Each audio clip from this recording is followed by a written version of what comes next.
দেওয়া হয় লবণ দাও। তো দেখো বন্ধুরা আমরা বাতাবি লেবু মাখা খাইলাম, আর তোমরা কে খাইতে আও। আর কয়েকটা খাসা কমলাও দিয়ে আর কি দিলাইছি এর মধ্যে, কমলা আর কি শুকা একটু দিও, বেশি দিও না, বেশি দিলাইছো মনে হয়।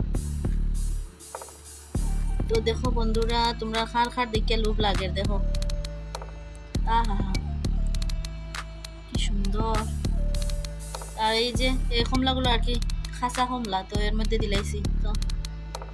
তো চলো এবার আমরা এগুলো মাখিয়ে খাই, আর তোমরা খেয়ে খাই তাই কমেন্ট করে জানাও।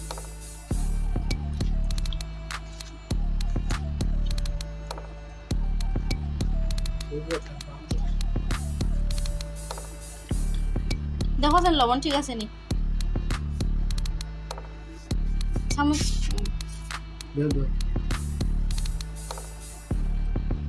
লবণ একটু লাগবো, ঠিক আছে? তুমি বাটিও দিকে আনো।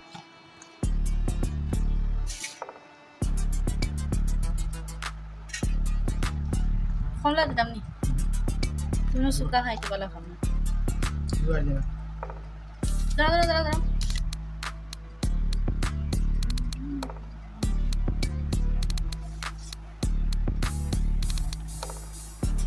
বন্ধুরা আমি আর একটা লবণ লই লিছি, আমার একটা লবণ লাগবে।